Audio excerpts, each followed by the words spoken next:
L'Autorité supérieure de contrôle d'État et de lutte contre la corruption, ASE-LC, a publié son rapport annuel général d'activité de l'année 2022. Dans ce rapport, plusieurs insuffisances ont été relevées dans le département de la Défense. On en parle dans quelques instants. CAN Côte d'Ivoire 2023, il ne reste plus que 4 nations qui poursuivent l'aventure. Les demi-finales se jouent demain avec l'affiche Nigeria, Afrique du Sud et Côte d'Ivoire, RD Congo. Pour les Ivoiriens, la victoire de la Côte d'Ivoire est plus qu'évidente. Vous les entendrez dans cette édition. Ce sont les principaux titres de cette édition. Mesdames et messieurs, bonsoir et ravi de vous retrouver. Et pour débuter, l'Autorité supérieure de contrôle d'État et de lutte contre la corruption, ASE-LC, a rencontré les hommes de médias pour restituer le contenu du rapport d'activité générale de l'année 2022. Il ressort du rapport que l'audit a couvert un taux de 55% des 1446 milliards de dépenses des ministères en 2020. Nous en savons plus avec Sibli Nankelse. Les contrôles de l'Autorité supérieure de contrôle d'État et de lutte contre la corruption ASE-LC ont porté sur plusieurs domaines. Ces domaines qui ont été audités en 2022 et en 2021 selon le contrôleur général d'État par intérim Urbain Milogo sont la commande publique, les comptes de dépôt, la gestion du carburant, les frais de mission, les rétributions, le train de vie de l'État, la réduction donc du train de vie de l'État, les régies d'avance, les dons aux personnes politiquement exposées.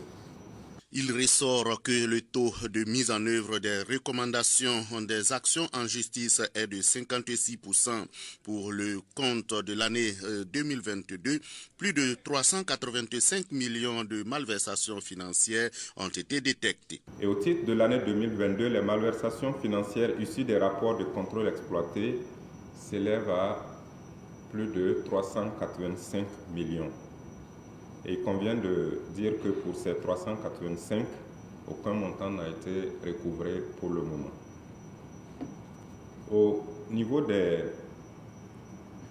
dossiers transmis en justice, il faut dire que de 2015 jusqu'en 2022, on a un total de 115 dossiers qui ont été transmis, 24 ont été jugés, 85 sont toujours en cours de traitement devant les tribunaux. Au regard de toutes ces malversations financières enregistrées, le contrôleur général d'État par intérim Urbain Milogo invite l'ensemble des Burkinabés à contribuer à la lutte contre la corruption. Pour lutter efficacement contre la corruption, la contribution de tous est sollicitée. Chacun doit se déterminer à refuser de corrompre d'autres personnes et à refuser d'accepter d'être corrompu par d'autres personnes. Il faut que nous nous engagions à dénoncer. Comme vous le savez, la corruption, ce n'est pas une infraction, on se retrouve au marché devant tout le monde pour commettre. C'est une infraction cachée. Donc il faut dénoncer et dénoncer avec le maximum d'éléments pour faciliter les enquêtes. Et mieux se rendre disponible pour aider les enquêteurs. Cela va véritablement aider dans la lutte contre la corruption et nous pourrons faire de grandes avancées. Signalant que de 2015 à 2022, sur 115 dossiers transmis à la justice, 24 ont été jugés et le reste est en cours de traitement. Cette conférence de presse intervient après la remise officielle du rapport 2022 de l'ASE-LC au président de la transition, Ibrahim Traoré. Et puis, Dr Robert Karougou, le ministre de la Santé et de l'Hygiène publique, a officiellement lancé l'introduction du vaccin antipaludique dans le programme élargi de vaccination au Burkina Faso. Un vaccin qui va contribuer à réduire les cas de paludisme grave et le taux de mortalité lié à cette maladie chez les enfants. Le lancement officiel a eu lieu hier dans la région du Centre-Ouest en présence du ministère en charge de la recherche et de l'innovation, le professeur Adjima Tombiano, et des autorités de la région et des partenaires techniques et financiers. Le coût du Hadja au Burkina Faso est fixé à 3 276 500 francs CFA, sans toutefois associer le prix du mouton. C'est ce que l'on peut lire dans le communiqué du ministère en charge de l'administration territoriale. Ce prix a été fixé après concertation avec le Comité national de suivi du pèlerinage à la Mecque et les agences de voyage et de tourisme qui sont autorisées à organiser le pèlerinage à la Mecque, selon le ministre en charge du culte, Émile Zerbo.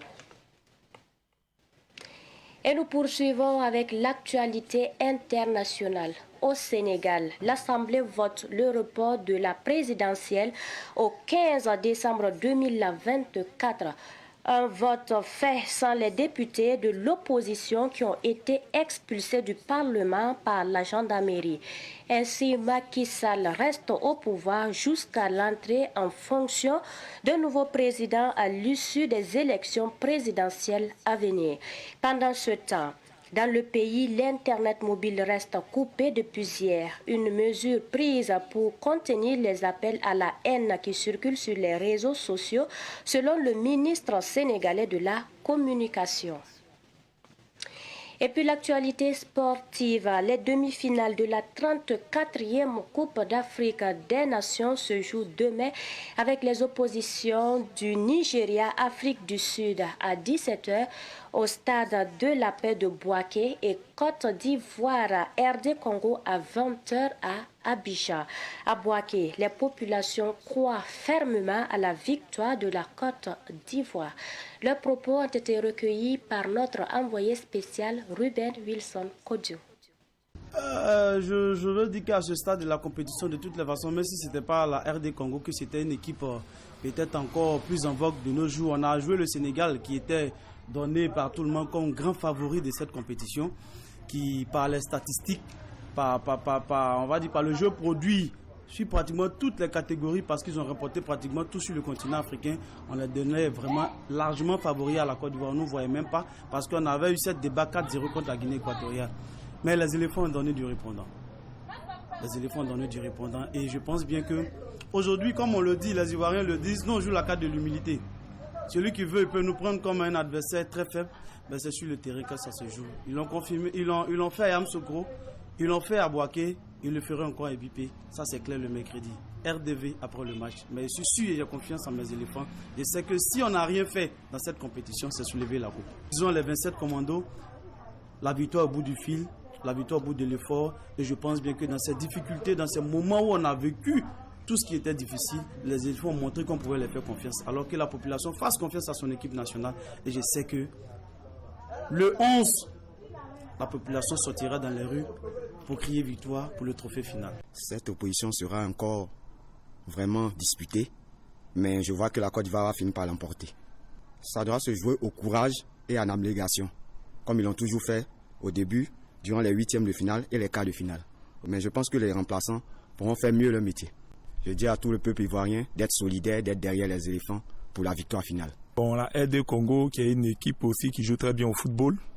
Et nous aussi avec nos deux derniers matchs contre le Sénégal et le Mali, déjà on trouve que déjà la Côte d'Ivoire en train de monter. Bon, ça serait un match un peu compliqué, mais la Côte d'Ivoire sortira vainqueur. Notre banc de touche, vraiment on a des joueurs. On va faire des changements, ça va aller. Bon, 2-0 pour la Côte d'Ivoire. Les éléphants face au Mali, dans l'histoire, il n'y a jamais eu le Mali qui a marqué la Côte d'Ivoire. Et ce n'est pas aujourd'hui, ça ne sera pas demain. Donc la RD Congo, bon, pour nous c'est comme du petit poisson. Hein. On n'est pas stressé, on est tout serein.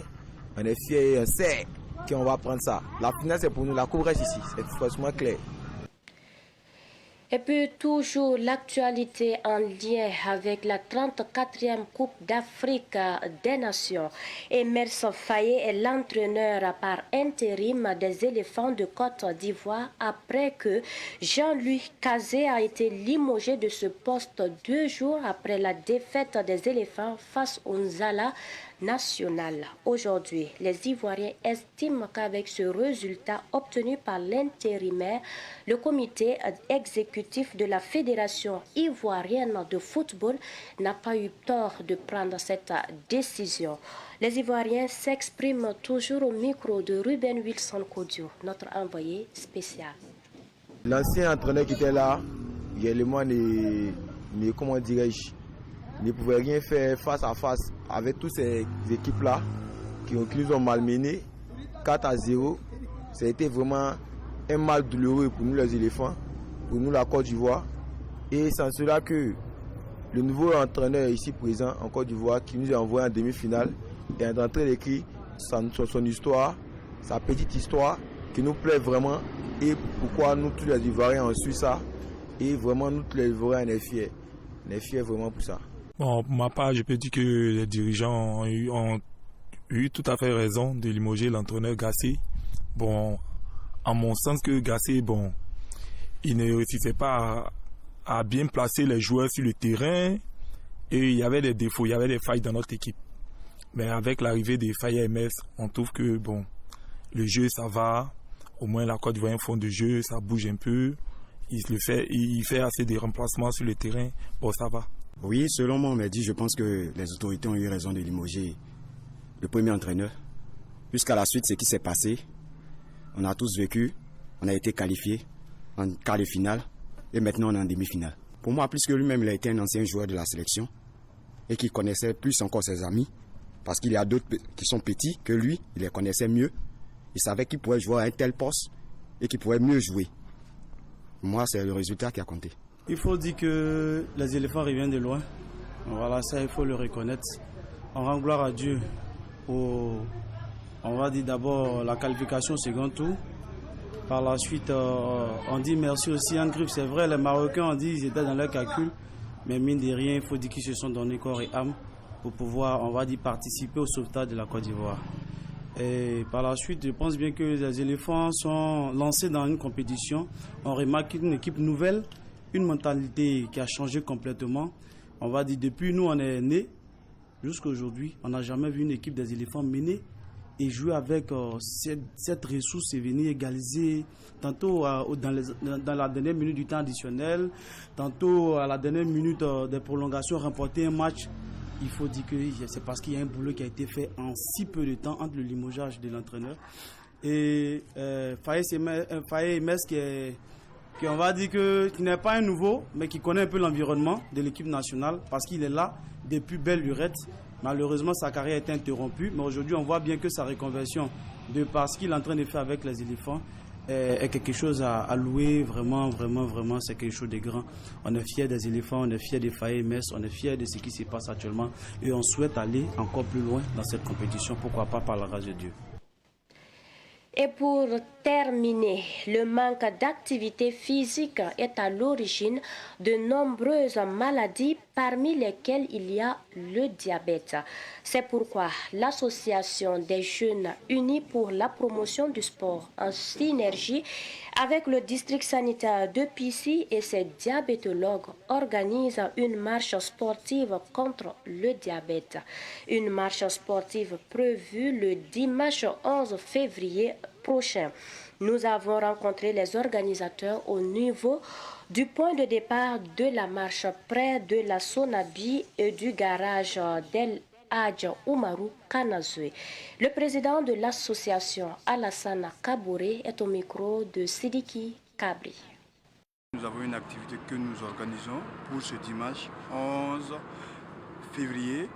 L'activité va se débuter à 5h45 comme est le rassemblement et départ à 6h.